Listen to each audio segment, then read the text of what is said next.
Bonjour à tous et bienvenue sur la chaîne Gaia's Lullaby.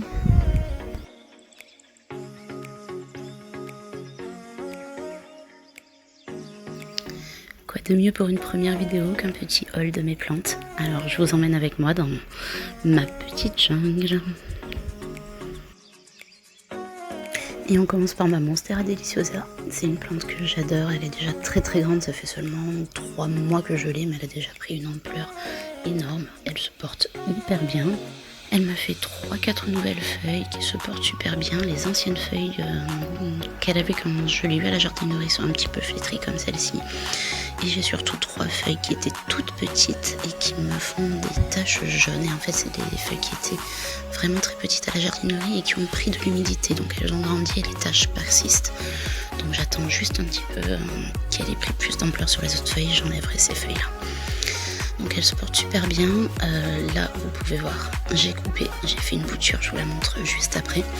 Parce que sinon, elle n'aurait pas eu la place d'assez se développer. Mais sinon, tout va super bien et elle se porte vraiment à merveille. J'ai hâte de vous la montrer dans quelques temps. Et donc du coup, je passe à la bouture de ma Monstera. Donc quand je l'ai achetée en jardinerie, c'était plusieurs petits pieds. Donc j'ai attendu un petit peu qu'elle se développe pour lui en enlever un. J'ai attendu qu'elle me fasse une racine aérienne. J'ai coupé sous le nœud. Et là, je l'ai mis dans de l'eau avec des billes d'argile. J'attends que les racines se développent et puis ensuite je la mettrai en pot si tout se passe bien, mais normalement il n'y a pas de raison. On passe à la prochaine et à la toute nouvelle, c'est mon Pilea. Il est tout nouveau. Je l'ai acheté, alors à l'heure où je fais la vidéo, ça fait même pas une semaine. Donc ça fait un petit moment que j'en voulais un. J'ai craqué, je suis allée à Plantes pour tous et j'en ai trouvé un. On va espérer qu'il se porte bien à la maison et puis de toute façon, je vous en dirai des nouvelles et si vous avez des conseils, n'hésitez pas à me les donner surtout. Et on passe à la suivante et celle-ci je suis super contente de l'avoir. Alors elle est encore toute nouvelle aussi, je l'ai achetée aussi à Plantes pour tous il y a même pas une semaine. C'est ma Monstera Monkey ou Adansonii, ça dépend comment vous l'appelez. Mais voilà, cette plante j'en voulais une, je suis je crois une adepte des Monstera et je la trouve vraiment, mais alors vraiment très belle. Son feuillage avec des trous, je trouve ça juste fantastique, donc j'espère aussi qu'elle va se plaire à la maison. Oula, pas simple de faire la transition pour l'autre vidéo, elle a des trous partout.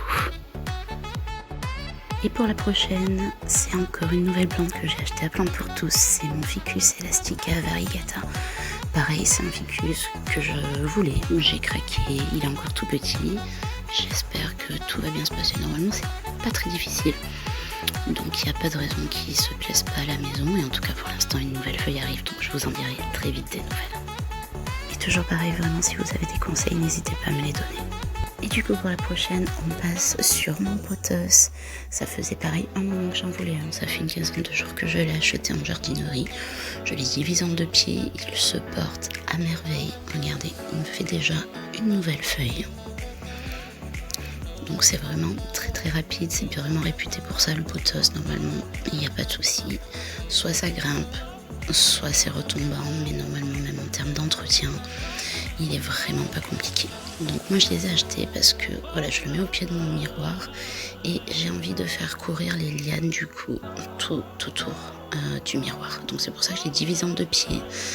Et j'ai mis un autre pied de l'autre côté. Donc la même variété, mais j'en ai mis 2 de chaque côté. Et je les ferai partir le long de mon miroir du coup. Et apparemment, ça va très bien se porter. Je vous en dis vite des nouvelles aussi. Alors du coup, on a fini pour ce petit côté de la chambre, mais je vais vous emmener de l'autre côté où il m'en reste une ou 2 que je vais vous montrer. Et on passe du coup sur une plante qui me donne du fil à retordre, c'est mon Calathea zebrina que j'ai acheté en même temps que ma Monstera Deliciosa et qui me donne vraiment un peu plus de travail. C'est une plante qui aime l'humidité, mais voilà, je pense que quand elle en manque, et surtout avec les températures et les chauffages qu'on a en hiver, eh bien elle a un peu de mal à se développer, elle jaunit, donc les nouvelles feuilles sont pas top.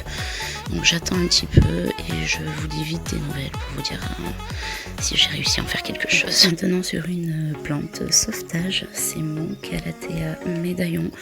Donc en fait je confectionne aussi des terrariums et j'ai dû en faire pendant les fêtes. J'avais acheté celle-ci pour la mettre dans un terrarium. Je ne l'ai pas mise. Quand je suis revenue des fêtes, elle était toute flétrie dans son mini pot. je l'ai rempotée, je l'ai mise dans un pot plus grand, elle est en train de repartir. Son feuillage n'est plus flétri, il y a une feuille qui arrive, donc on va espérer que je réussisse à la faire grandir sans encombre. Et on passe sur une petite nouvelle aussi achetée à Plantes pour tous, c'est une petite chaîne de cœur. Alors ça fait un moment que je la vois, je vais pas vous mentir sur les réseaux, mais je trouve ça quand même super joli. J'ai des petites étagères au-dessus du lit qui font que du coup je la mets dessus, elles vont retomber et je trouve ça hyper mignon. Elle est en très grande forme, elle a des petites pousses un petit peu partout. Je galère à essayer de vous faire un macro, je tremble trop avec le téléphone. Mais voilà, j'espère aussi qu'elle va prendre. C'est une fleur qui demande pas beaucoup d'entretien, donc je pense que ça va aller. Et pour terminer sur ce hall room de ma chambre, du coup, on est sur un pothos varicata, il me semble qu'il s'appelle comme ça. Si vous avez un autre nom à me dire, n'hésitez pas, je suis preneuse. Donc du coup je l'ai pris vraiment tout petit, mais pareil c'est une plante qui se porte hyper bien, qui marche normalement sans souci, donc je sais qu'il va grandir et qu'il va me faire assez de lianes et assez de feuilles pour que je puisse le faire courir le long de mon mur de la chambre. Vous l'avez certainement remarqué, mais mes plantes sont toutes jeunes. C'est pour ça que j'en ai profité pour vous faire un haul en début janvier. Comme ça, on va pouvoir faire ensemble un suivi tous les mois, tous les 2 mois, de savoir comment se portent mes petites plantes dans ma petite savane. Donc si vous avez des questions sur les variétés que je vous ai présentées, n'hésitez pas à me les dire. Si vous avez des conseils, je suis preneuse aussi. En attendant, je vous fais plein de gros bisous et je vous dis à très très vite.